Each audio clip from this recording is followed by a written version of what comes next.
Ready? Yeah, go ahead. Okay. Hi, I'm Kenlin, and Josh, can you see anything? No, it's all black. I don't. Oh, shh. You had the lens cap on. I got the situation under control now. Okay. Hi, I'm Kenlin, and Josh and I are going to do our video project on egg production.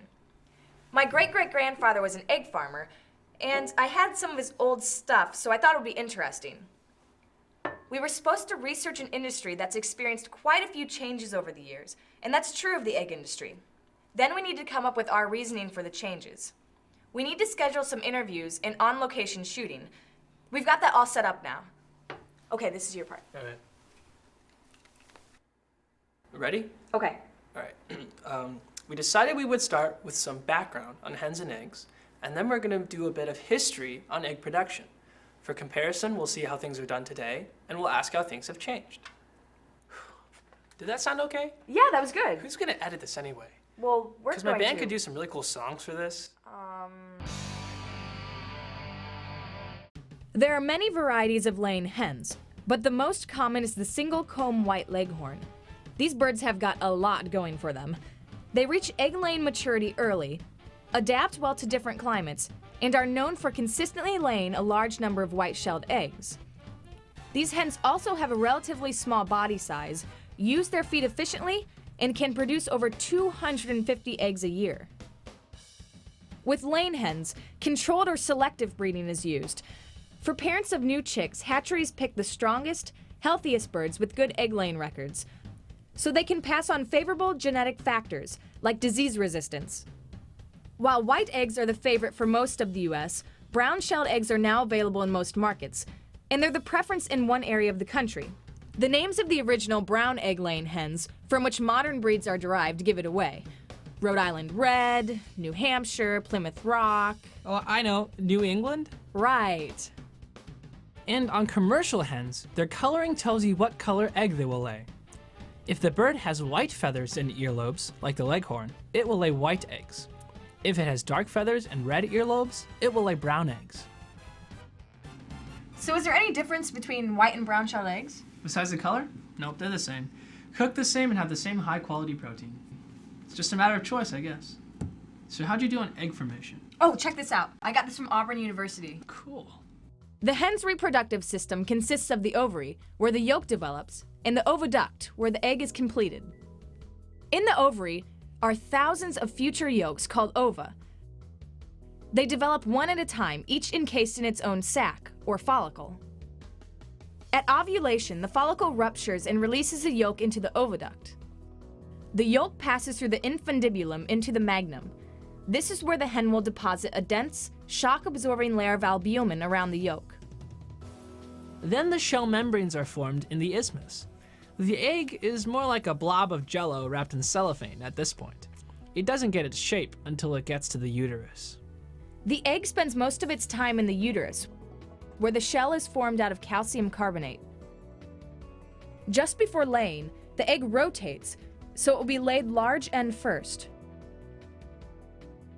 This whole process takes about 24 to 26 hours. After the egg is laid, the hen will start the cycle again in about 30 minutes.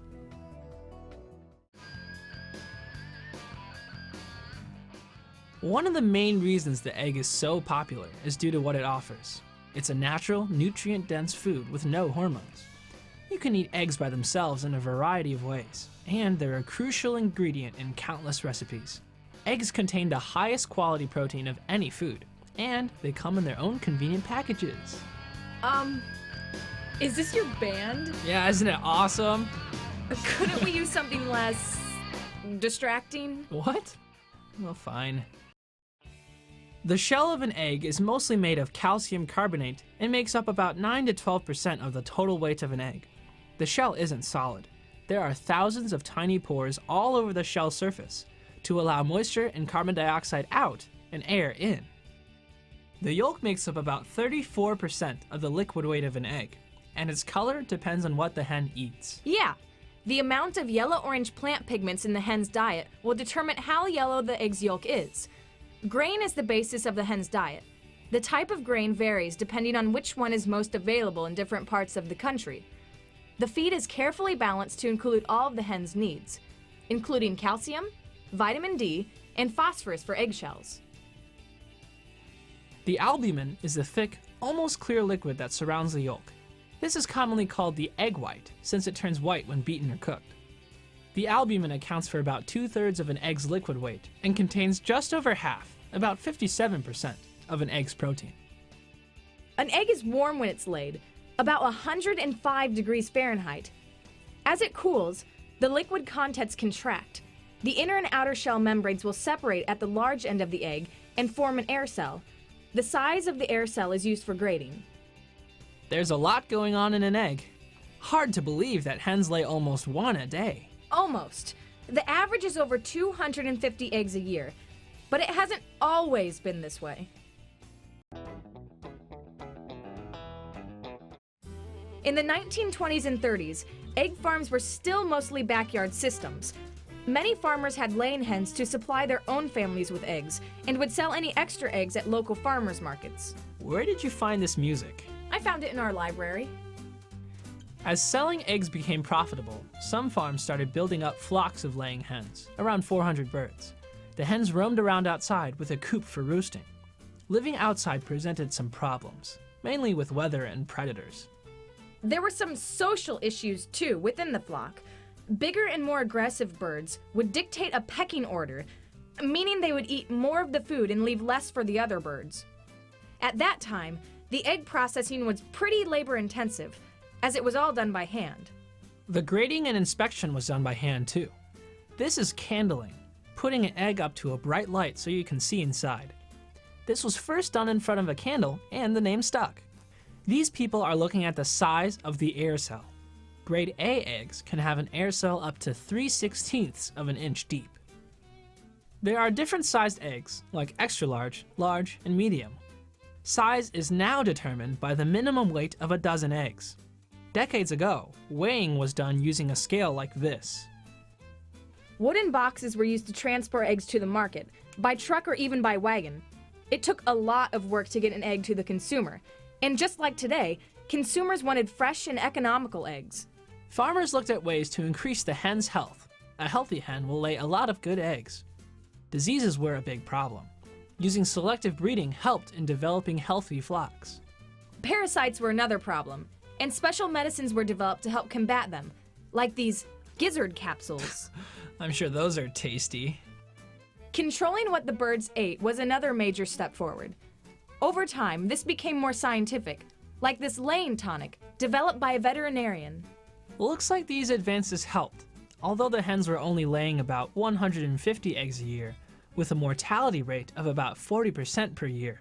Not good numbers. After World War II, things really started to change. Advances in machinery and automation replaced many of the labor-intensive egg processes. Conveyor belts moved eggs to automatic washers and sorters, and eggs were put into cartons by machines for final delivery. The advent of refrigerated warehouses and trucks maintained freshness. An egg at room temperature ages more in a day than it does in a week in the refrigerator. Speeding up the egg processing meant getting fresher eggs to the consumer faster. Another big change was the housing for the hens. Different studies were conducted on moving the hens to indoor living, and the research showed many benefits. Farmers found that building specialized large hen houses, although expensive, resulted in much healthier birds. Being indoors meant that the hens weren't exposed to predators in the elements, including temperature extremes. Indoor housing prevented parasite infestations, like leg mites, and reduced the spread of diseases from outside carriers, like rodents, and even humans. Feeding was more controllable too. The hens couldn't eat whatever they found outside anymore, so hen health and egg productivity improved. Hen mortality went down to 18% a year, but there were still some of the same old problems. Sanitation and waste control, pecking order, and the eggs were often dirty and exposed to some of the same waste-related bacteria as the hens. Ohio State University began experimenting with raised wire floor housing for laying hens in the late 1920s. These studies continued, and in the late 1940s, Texas A&M and other institutions became involved. Their findings showed favorable results with separated wire housing, which came to be called the cage system. These ideas quickly went from scientific research to practice on farms throughout California. Raising the hens off the floor greatly improved the sanitation situation. Neither the hens nor the eggs came in contact with the waste, and waste removal was much easier. Feeding became more uniform, as the timid hens were able to eat and drink as much as the more aggressive hens. Because of this, less feed was needed overall for the flock. The birds had more equal opportunity to eat the feed they were required, and the resulting eggs were more uniform in nutrient quality. And the numbers from California backed up the scientific research. The health of the flock was up, so much so that the hens were producing about 250 eggs per year, and the mortality rate dropped down to 5%. As word spread about the results from this cage system, more and more farms built new facilities with this style of housing. In the colder climates, such as in the Midwest, farmers modified the southern structures by enclosing them and adding fans for ventilation. This provided a great source of heat for the winter. The hens! Their combined body heat helped to maintain a comfortable temperature in the houses throughout the winter, and the fans provided the right temperatures in the summer. The system also lent itself to increased automation, which was needed to handle the increased output from the hens. Conveyor belts were added to the hen house to collect the eggs as soon as they were laid and carry them to the washers. Most other aspects of the egg process became automatic as well, with specialized washing machines, candling stations, and weighing and grading equipment.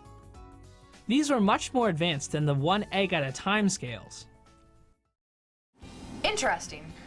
So it looks to me like a lot of the changes had to do with the new technology. All the new innovations reduced labor costs, so consumers could therefore buy eggs at a lower price. Yeah, but I think the only reasons the farmers needed to handle more eggs was because the hens were laying more eggs.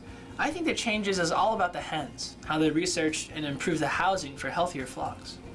Josh managed to get us an interview with a veterinarian at Purdue University so that we could learn more about hen health. And then we're going to shoot at some egg farms and ask about these changes. That was pretty good. Hey, Josh, and when we're editing, can you not put in any of those cheesy sparkly wipes? Oh, sure, absolutely.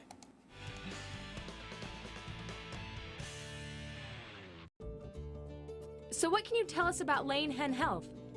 Hen health is extremely important to egg producers. Scientists know what the nutrient requirements of laying hens are. This has been studied extensively over the years.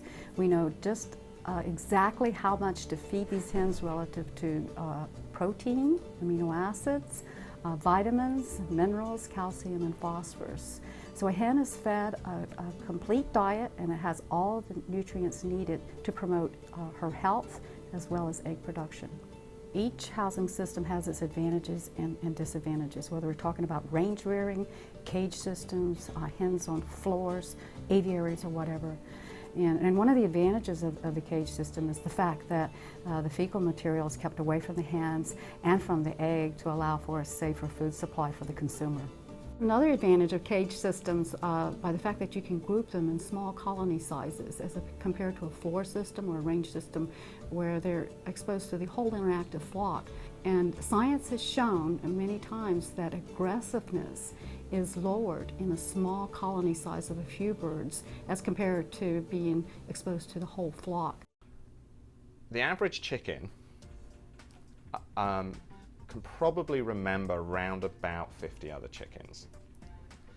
And one of the most stressful things to a chicken is meeting a chicken that it doesn't know, because then it has to, figure out who's boss, establish the pecking order. I mean, the phrase pecking order comes from this aspect of social behavior in chickens. If you're living in a relatively small group of individuals and the individuals that you can interact with next door, then you know all of those individuals, you know your relationship to them, and that's a stable social situation that actually is how chickens live in the wild. It's a situation which means that they don't have a lot of social stress, perhaps.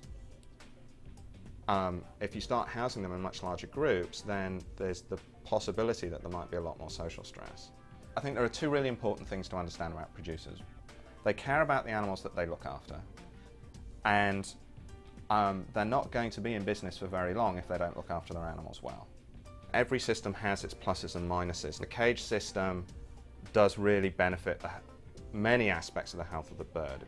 The welfare guidelines and the welfare recommendations that are being adopted by the industry are science-based, and that's really our job. Our job as scientists is to be impartial, to to figure out ways of properly measuring well-being and properly assessing the changes that the industry are interested in, or the well-being issues that they're concerned about, and helping them find solutions.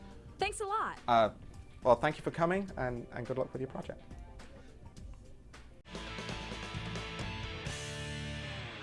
Are you sure you know where we're going? I know where we're going, Josh. We're not lost. I think we're lost. Stop being a side seat driver. Ooh, look at that. That's cool. We're heading to an egg farm, which happens to be in Indiana, which happens to be one of the highest egg-producing states in the country.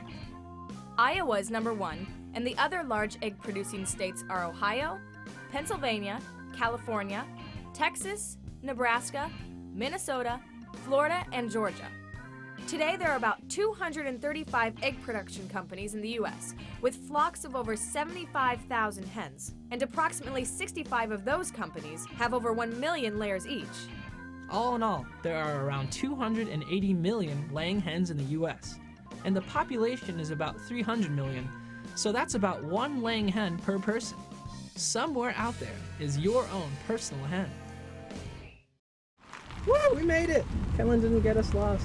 Good job, Kenlin. Thanks. Hi there. Hi. You must be Kenlin and Josh. Yes, I'm Kenlin, and the guy behind the camera is Josh. Welcome to Creighton Brothers. What do you say we go inside and do a little visiting? All right. All right. Thank you for letting us visit. Well, where would you like to start? Could we start with the history of the farm? Sure. The farm began back in 1925 when brothers Hobart and Russell Creighton bought 1,200 chickens.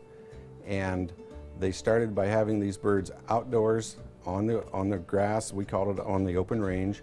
And then after a period of years, they found that they moved them inside, and it kept the mortality down from outside predators, and they were safer inside. Well, we had heard that you used the indoor flooring system up till a few years ago. How does that work? Well, we were one of the last companies in the business to convert to the cage system, because when we moved birds from outdoors indoors, we just put them on a floor, and then we had feeders and things inside the buildings where all the birds still roamed together, and they were just walking around finding feed and water in that building. Very difficult to manage on an individual basis. I mean, they're just one big flock of birds, and you kind of see the whole thing, but you don't have any individual management of those chickens. And then over the period of years, as cages became more and more prevalent in our industry, you get the birds in a system where the ventilation and the feed programs are so much better. Each bird can have individual attention, where the caretaker can go down an aisle and look at each bird. The feed's in front of it, the water's right there, the ventilation is all computerized, and it's just a really great way to take care of chickens. And it's really the best thing I could do is take you out and let you see a barn where all these chickens are. So I'll introduce you to Cal Jackson, our technical services man, and he can take you out to the farm and show you exactly what we're talking about. That would be great. Here's Cal now. Hey, Josh, can I shoot? Fine. Sweet. Okay. Josh, Cal Jackson. Hi, Josh. He's our technical services guy. This is Kenlin. Hi. And Howdy. he's going to take you guys out to the farm and show you a chicken house. You guys ready to go? I'm ready. All right, well, let's Go go. right ahead. Wow, Cal, this place is huge. Well, it's 4 buildings are here, and we have just under 900,000 birds total at this farm site. And the building we'll be going to will have just around 223,000 birds total. Wow. Hey, can I strap my camera to a chicken's head? No, Josh, no. Oh man, I thought it'd be a cool shot. So let's get you guys in some coveralls, and we'll go take a look at the birds. I wouldn't want to get my shirt dirty. I gotta keep this one clean. Well, Josh, actually it's not for your shirt. It's more we're concerned about what you might bring into the birds. Oh, I see. Biosecurity. Biosecurity, that's right. Well, let's get you dressed up. There you go. Biosecurity really is a big deal throughout the industry, and it is one of the benefits of the cage system. By keeping out other animals, we can prevent poultry diseases, and keeping tight control on who enters the layer houses helps to ensure the quality and safety of the eggs. Okay, well, now that you're properly dressed, let's go see some chickens. Cal told us how these buildings are designed so that all of the environmental variables are controlled by computers. With this type of system, The temperature and humidity are kept at a comfortable level year-round. The computers control the ventilation fans to provide fresh air and control the lighting too. The hens lay their eggs between 7 and 11 a.m. Cal said the hens won't lay eggs when it's dark. The hens are raised off the floor to allow waste to fall clear of the hens and the eggs. This eliminates the threat of any waste or soil-borne contamination and diseases and provides good airflow. Computers also control the feeding. These feeders run on rails and distribute fresh feed equally among the flock. At the farm, they make their own feed based on scientific research. It's a mixture of things, including corn or another grain, vitamins, and minerals. The hens all have unrestricted access to fresh water too. Cal told us that, with the cage system, hen health has increased dramatically compared to the floor system. The cage system also makes it easier to inspect each hen every day and to weigh the birds every week. Instead of waiting to gather eggs a few times a day, this setup has freshly laid eggs going straight to a conveyor belt that carries the eggs past a counter and right into processing.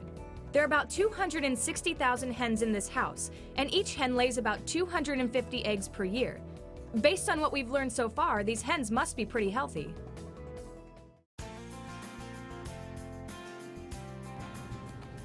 This is our shell egg processing facility, and this is where all the eggs come to from the farms. How many eggs do you process a day? We process about 1.8 million eggs a day here. Wow. It's about 3 times what we used to do 30 years ago.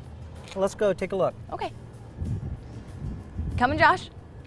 All right. Cal walked us down the line and showed us all the various stages of the process. This machine actually does 2 things.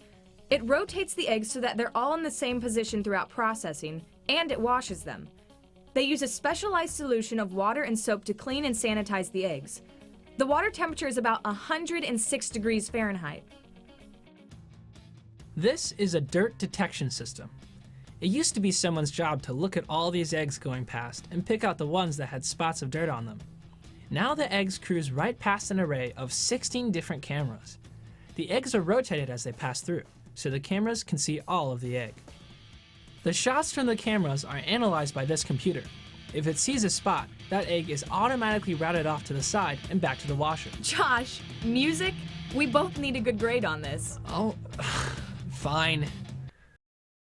Speaking of sound, I thought this was interesting. It's a crack detector, and it checks the eggs sonically. Tiny probes tap each egg and listen for the sound it makes. If the sound has a high pitch and sustained ring, the egg is fully intact. If it's more of a thud, there's a crack somewhere, and that egg will be routed to a different line. The cool thing is how fast all this happens. The eggs don't even slow down because the machine taps and listens to each egg 16 times in a matter of seconds. Some places still candle the eggs, but this is how they do it now. Much faster and more efficient than the old way. And this is the modern version of the 1 egg at a time scale. The eggs pass over sensors built into the line, all controlled by a computer. Each egg is weighed over 60 times in under a second. There is only a 3-ounce difference in weight per dozen between different sizes of eggs, like medium, large, and extra large. The eggs then go through this grading machine. These machines are huge and can handle millions of eggs a day. Once the eggs have gone through all of the inspections and grading, they're sorted to separate lines for packaging. The eggs are sorted by grade and size. This is the line for grade A, large eggs. There are other lines for grades AA and B, medium and large sizes too. Big farms like this one fill orders for several different grocery outlets, so they'll run different cartons depending on their orders. Some stores specify fiber cartons, while others might use foam. Advanced technology is used in the packing. The date information is burned into the cartons with a laser. The date might be an expiration or sell-by date, which is used by the stores, or a best by or use by date, which is meant for the consumer. Basically, the carton of eggs you bring home from the store will last at least 3 weeks in your refrigerator with no real quality loss. And if you got lasers, you gotta have robots. These arms are controlled by a computer that gets information from different sensors. So, the arms know when to pick up the cartons on each line, how to turn them, and when the box is full. Then a new box is unfolded and the robotic arms keep on packing. The packed boxes are placed on pallets and sent to the refrigerated warehouse, where they'll be loaded into refrigerated trucks. This all happens pretty quickly. Even with all these processing steps, eggs are often shipped out the same day they are laid. They told us this person was not just randomly stealing eggs. To make sure all this high-tech machinery is doing a good job, they pull cartons off the line and check them for quality. The quality assurance employees check the eggs for cracks and dirt. Then they measure the eggs for size and confirm their grade to make sure they meet the standards. As long as everything checks out, this farm just keeps moving eggs.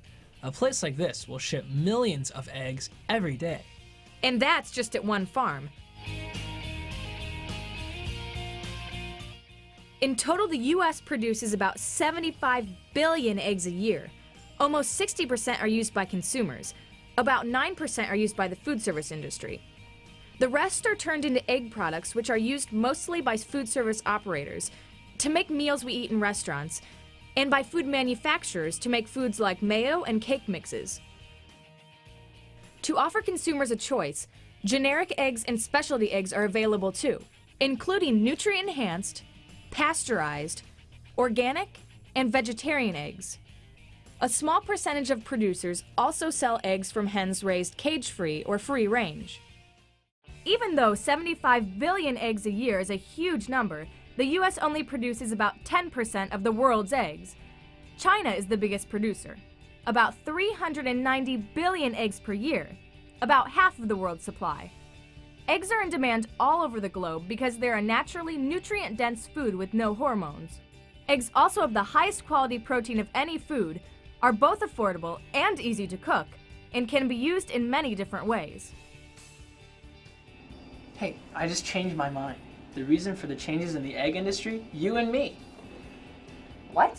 No, as consumers. You see, consumers eat a lot of eggs, but they want to keep the prices low. So the more research that goes into the hens, the more the farmers are able to keep the chickens healthy. And they have to advance their machinery with new technology to handle all the eggs. Okay, I like that. So how should we end this? I don't know, but all this research about eggs is making me hungry. Some scrambled eggs would be really good right now. I think I could go for a hard-boiled egg. How about some deviled eggs? Maybe an omelet? Oh, no, fried or poached eggs. Hey, that's how we could end this thing. What do you mean? Showing all the different ways you can eat an egg. Can we squeeze in some shots of my band? Absolutely not. This program was brought to you by the American Egg Board.